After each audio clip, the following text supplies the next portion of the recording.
thank you so much for coming to today's video. My name is Camila, and today I'm actually very excited for what I'm about to make for you because I've been wanting to do it for a very long time. And today's video is how I budget my money as a 20-year-old part-time worker slash college student. Before we get started, I want to mention this is a sinking fund method. There are so many different ways that you can budget your money. So before we get started, I also want to show you, I've been doing this budgeting method since the beginning of 2020 and the beginning of January, and it has changed my life completely. I was very stressed about money. I worked at a job that didn't pay me much, but also I didn't have enough money, or I thought I didn't have enough money to pay my bills as well as have fun in life. Finally, when I started applying this budgeting method to my lifestyle, it changed drastically, and my mental health also changed drastically because a lot of my stresses and worries had to do with not having enough money and feeling like I had to work every single day, every hour of every single day, because I was only making like $13 an hour at the time. So quitting that job and moving on to my new job, that actually helped me immensely, but this budgeting method also really helped with that as well. Prior to this, I had never had money saved. That wasn't even a thought that crossed my mind. Yeah, that's kind of crazy to think. Now I want to show you guys the notebooks that I use for this. I've been using this one. The pages have run out, so now I've decided to move on to another one, which is this one. And I decided to get the ringed notebook because I thought that it would maybe be easier to like have something flat when you're writing, and it helps so much compared to the other one. However, for the purpose of this video, I just decided to break this one out because I hadn't used it before. Since I started doing this budgeting method, I've become a notebook junkie. I have this one, I have those two, I have two more over there, and I buy notebooks that I don't even need and I don't even use. And just to let you guys know, I am going to be using my real bills. I don't really have anything to hide. I'm going to be using the things that I actually send money to, how much money I send. It just makes you guys understand more of how my brain works with everything and how I decided to budget everything. And this budget is also going to be for the month of August, so yes, I planned ahead. Anyway, now that we're done with that, let's get into the video. Now, the thing I like to start off by doing first when I'm budgeting is doing a calendar. And the reason why I do a calendar is because I like to see all of the days that I'm gonna get paid, all of the days that I'm gonna get tips, all of the days that I have to actually spend money on bills and everything. So I like to have that all planned out, as you can see right here, and you'll see me writing it in the video as well. So usually I'm not this neat. I don't have a ruler, so for you guys I just decided to use a box to make it as pretty as it can be, I guess. Now the first thing I like to do is put the days that I'm gonna get paid. So in this case for August, it's the 7th and the 14th. Then I like to go in and write my bills, and on the 1st I have rent due, on the 9th I have my car insurance due, on the 11th I have my credit card due, on the 13th the internet bill is due, the 24th I have my phone bill due, and on the 27th I have Digit due. And Digit is one of the best apps that I've ever encountered in my entire life. It's a $2.99 subscription, but it allows you to make goals, fund those goals, set a time frame for those goals, or not set a time frame for those goals. You can either set it up so that it takes money out of your account by itself, or so you can do it manually by pausing it. The only thing is, if you pause it, you can only do it for 30 days. So after those 30 days, you have to remember to just repause it. Pretty easy. Then you'll see in the video that I go back and I add in my tip days because I get tip day every single Thursday. And then you'll also see that I forgot to write when my internet bill's due, so you will see me writing that in as well. So then when the calendar is all done, I then go in and I start making my budget. And the first thing that I do for this budget spreadsheet on my notebook is I write due date, meaning the date that everything's due. I write the expense amount that the expense costs for the month, and then I go ahead and look back at my calendar and see the days that I'm going to get paid, which in this instance are the 7th and the 21st. And you'll see I write the 24th, but then I go ahead and white that out and I write the 21st instead. Then I go ahead and write the due date, and you'll see here that I wrote the due dates in purple. I meant to actually write them in blue because I'm a very big color coder, so I'll go back and white that out and redo it in blue. Then I go in and write my expenses. Now you'll see that I left a couple couple of little sections blank, and that is because that is where I put my sinking funds and my savings and everything that I send money out to that aren't bills, but we'll get to all of that later on in the video. Then for the amount, I put everything that the expenses cost, such as rent is $200, car insurance is $100, credit card is $30.91, internet is $60, phone is $50, and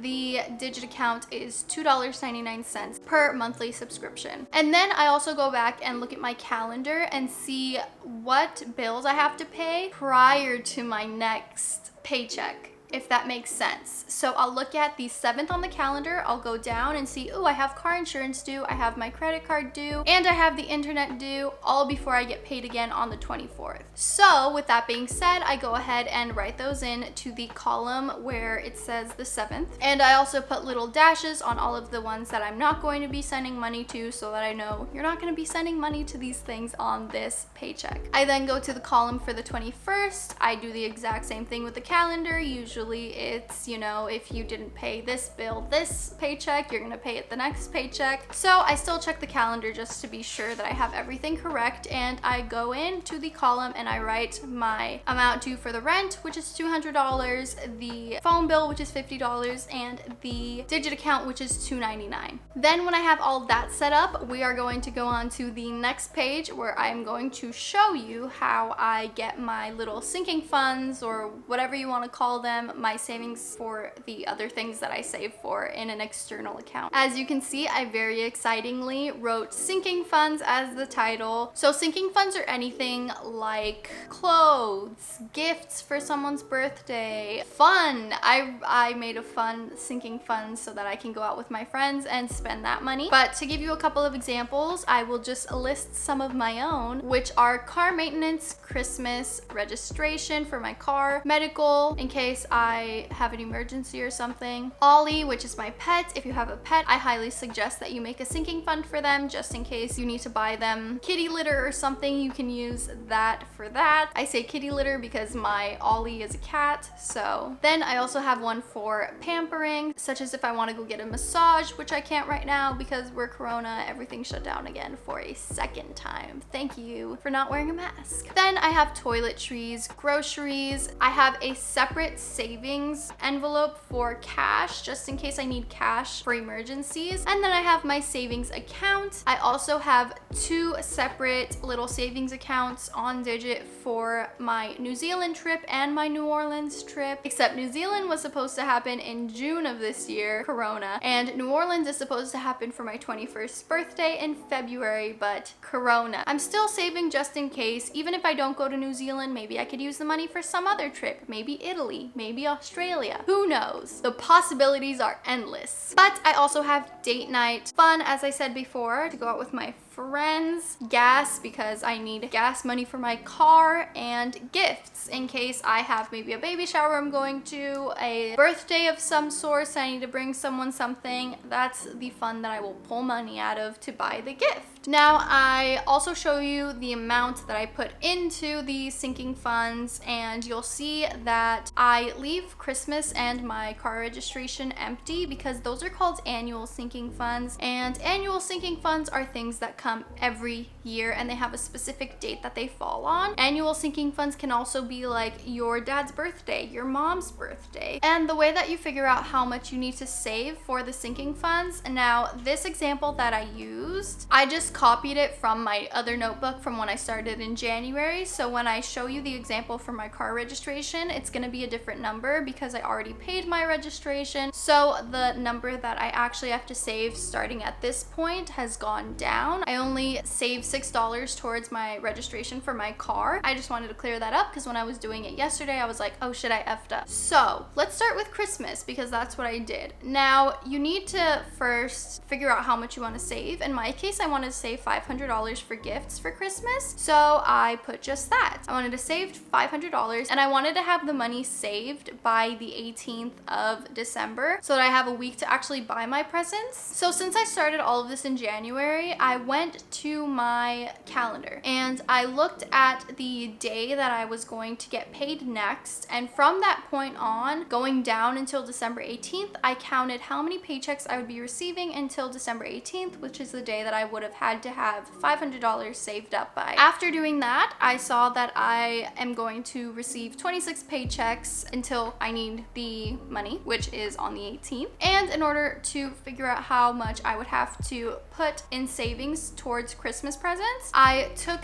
the $500, I divided it by the 26 checks, and I got that I would have to put $19 for every single time I got paid towards that savings account, but I just rounded up to 20 to make it so much easier on me. And that's how I got 20. For my car registration, I did the exact same thing. I usually have to spend $200 on my car registration, so I did the same thing again, counting how many paychecks I got between the first time I got paid in January up until somewhere in July that I would have to pay my registration. I think I did July 1st as the end date. And I got that I would have 13 paychecks by the time that I would have to pay my registration. So I took $200, divided it by the 13 paychecks, and that way I got $15 per check for my registration. After I got all that, I just put that back into my sinking funds so I know how much I have to pay. And you might be wondering, Camila, how did you know how to disperse your money into your sinking funds? Well, I usually get paid upwards of $500.